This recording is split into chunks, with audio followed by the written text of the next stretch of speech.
Ito na mga idol, ang pagbabalik ng dating Unified Super Bantamweight Champion na si Marlon Tapales. At lalabanan nito ang isang Venezuela na si Fernando Toro. Ito ay bakbakan mga idol ng Pilipinas at Venezuelan.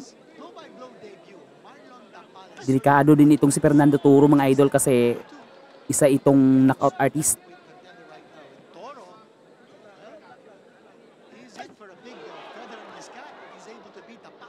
Pero ito ang pangbuelta ni Champ Marlon Tapales sa kanyang laban dito sa Pilipinas. Uy, parang tinamaan dun si Tapales ah. At tsambahan mga idol. Agresibo itong Venezuelan mga idol. Hindi talaga pumunta dito para matulog sa lona. Pumunta talaga dito para lumaban. Isa talaga itong magandang laban mga idol. Isa kasi itong top prospect itong si Fernando Toro ng bansang Venezuela.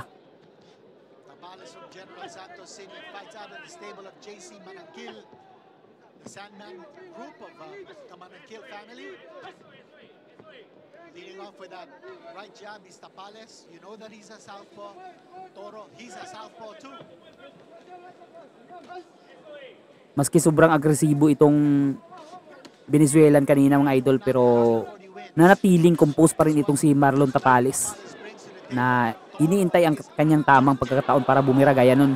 Isang magandang at malutong na 1-2 galing kay Champ Tapales. Oh yun! Taob! Napakabigat ng kaliwa ni Tapales mga idol.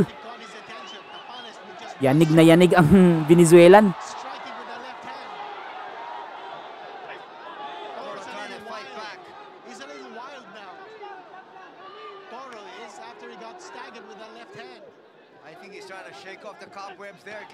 Yun. Tapales, you watch his left hand. That's his killer punch. Once he throws that left, stop. Hold your hand. You might be in dreamland. Overhand left ang pamatay suntok ni Tapales dito mga idol. Yan ang bantayan natin. You notice no foot movement, and that's dangerous for Toro because he's engaging him face to face. Pero grabe agresibo itong Venezuelan mga idol. Ito na mga idol, round number 2.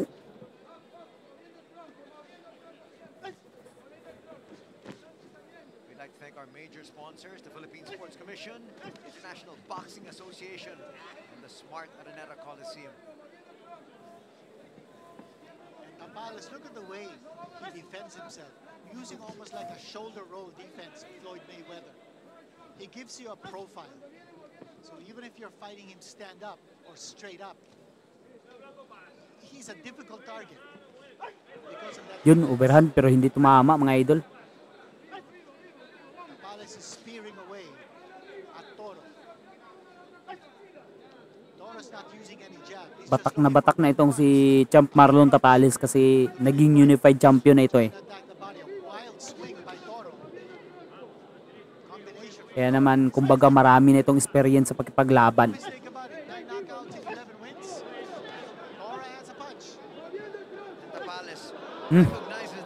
Nice top job.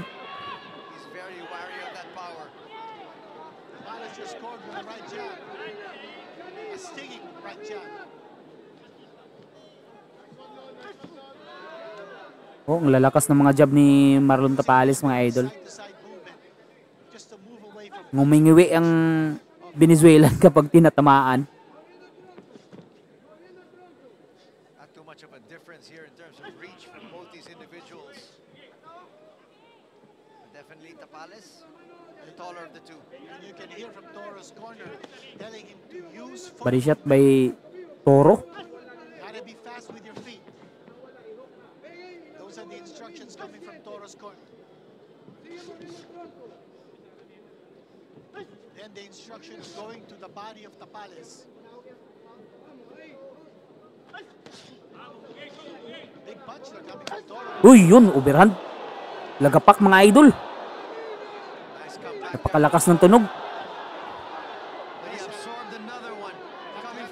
Matibay itong si Toro mga idol. Tapales. Hindi ito basta-bastang matutulog. Nightmare punch. That's why they call him the nightmare.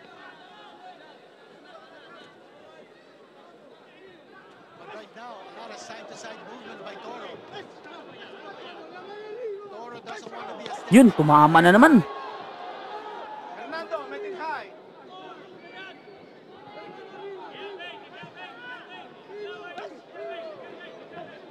Tapales just missing with that left hand.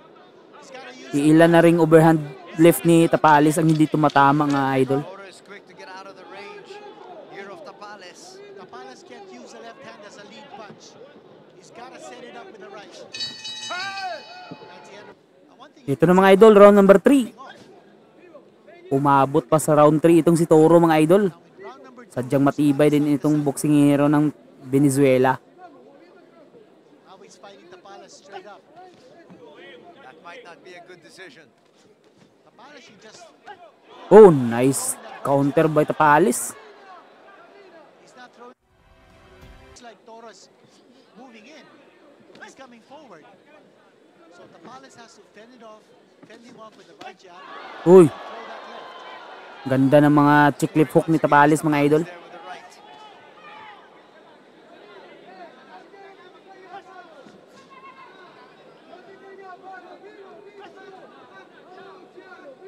That's the way Tapales should do it. Throw that right jab. Minute gone here in the third. Make Toro focus on slipping that right jab. Uy, hindi pa nadali sa upper. Side is open for a left hand coming from Tapales.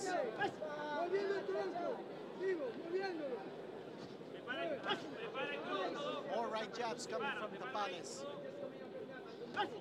Get the attention of Toro to focus on that right jab so he doesn't see the left coming in.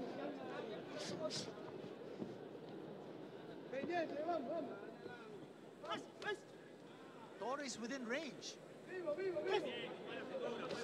Uy, nice upper. To the body by Tapales. Pero ito itong si Toro, gustong i-corner talaga niya si Tapales mga idol. Tapos bubumba ng body shot. Notice he's hardly throwing his left. He's Katawan talaga ang game plan nitong kampo ni Toro para kay Tapales. closer. Once he's closer, then he'll throw that left hand. And Toro just continues to come forward here in the third.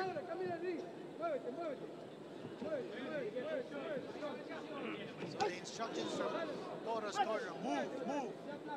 They want him to keep moving, to go side to side.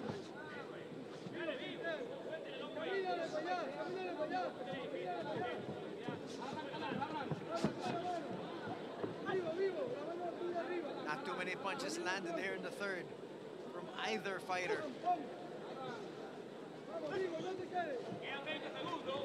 Uy, yun! That's another Sapul na sapul, solid. by Toro. That's the point that I was making. Pero parang hindi tinamaan si Toro mga idol.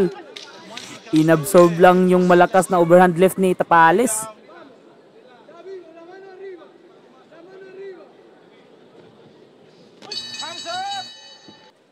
Ito na mga idol, round number 4.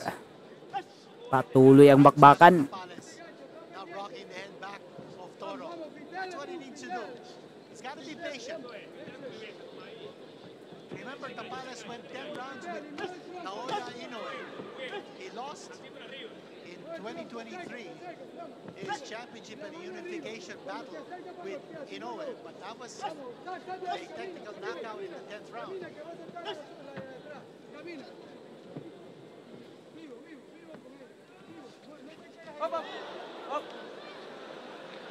There's always been a slit portion right there in front of the blue corner. Exactly. Nadulas mga idol.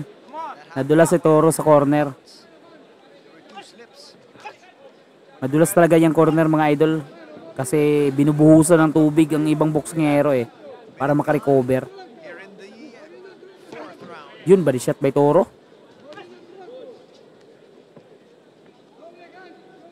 Toro is coming dangerously close. Tapales is looking to time his left hand.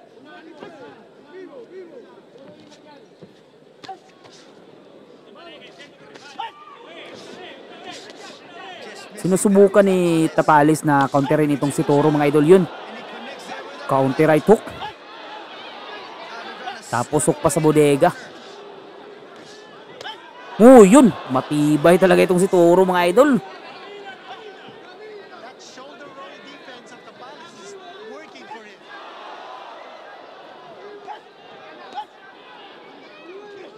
He's picking his spots. Tapales is, and he's connecting. But these guys are tough customers. El Nino, Fernando Toro is not going away easily. Now he's using side-to-side movement. He's taken a lot of big shots, Canito, and he continues to come forward. This guy's got a fighting heart. This is his first fight outside of his native Venezuela. Parang ramdam ko na ang pagbagal nitong si Toro mga idol. Actually, only Hindi na kagaya ng dati na eight-rounder in his career. masyadong agresibo at ang kanyang suntok is may diin. Ngayon ba, dahan-dahan ang bumababa ang He's had two kanyang losses activity. in his career. He's also coming off a one-year layoff. His last fight was in October of 2020. Uy, yun! Ganda ng mga counter ni Tapales mga idol.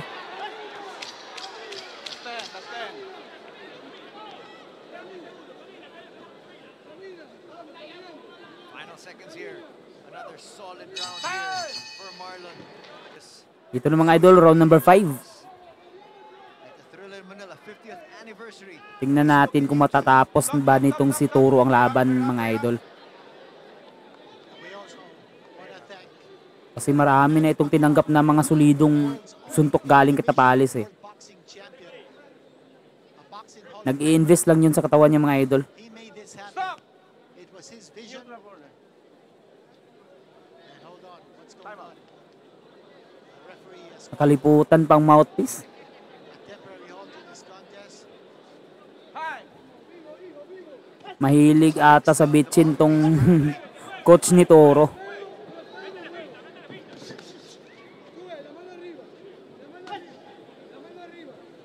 And again, Toro picking up the aggressiveness here. Moving side to side, using a lot of foot movement to try to frustrate Tapales. Yun. Tapales is now trying to chase Toro down.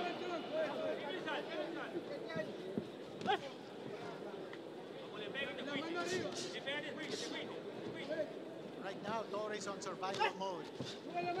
He's just looking to go 10 rounds here with Tapales. Trying to sneak in a right uppercut to Toro. No te quedes, no te quedes, no te quedes. Mueve el tronco, ve. De ahí atrás, lo va a lanzar. Vivo, vivo, eso es. No sea fácil, no sea Side to side movement by Toro. He's trying to use his quickness. Yuh. But he gets tagged once again with a right. Hindi nahuli sa kaliwa, dun sa kanan. Although he may trying to clear the cobwebs in his head. He unblocked that time with the right hand. Still trying to come forward is Toro. His head is clear. And now suddenly he gets rocked once again. I thought I saw his knees buckle.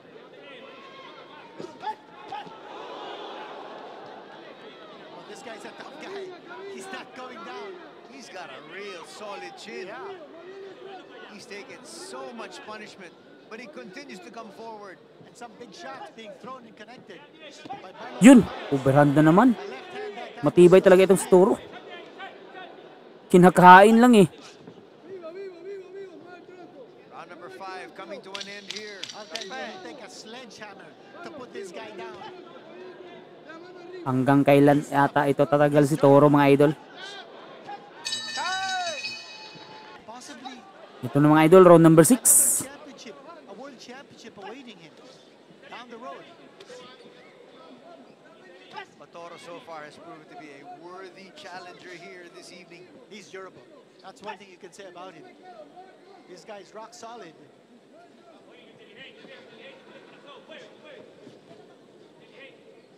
He's absorbed everything Marlon has given him and continued to come Yun. forward. Solid. Vamos, vamos, vamos, mueve. No hay negocio intercambiar ahí. No hay negocio intercambiar, mueve el tronco. Vamos, vamos, ya vea, ya vea. Tapales impregnable.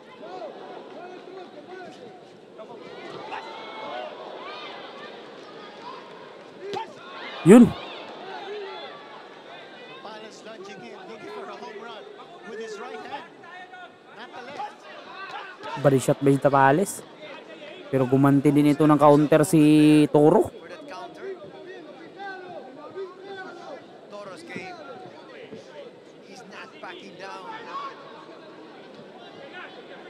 May lakas pa rin itong si Toro, mga idol.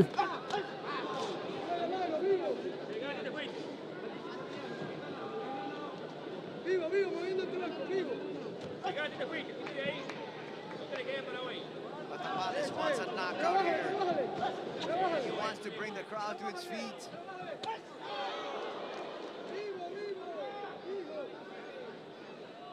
He's firing cannonballs. Yun, body shot. Pero masyado daw mababa, sabi ni Toro. Little warning there for a little bit of a low blow. So, patuloy makbakan, mga idol. Nakapahinga na si Toro. Parang body shot ang kahinaan itong si Toro, mga idol. Hindi ang ulo. Oh, yun! Lumuhod na. Sabi ko na nga ba? Too much punishment. What a punch coming from Tapales. Bumigay na rin ang katawan ni Toro, mga idol. Oh, he doesn't Ito, hindi na tumayo, mga idol. Nasaktan talaga sa banat sa bodega. Congrats, champ Marlon Tapales.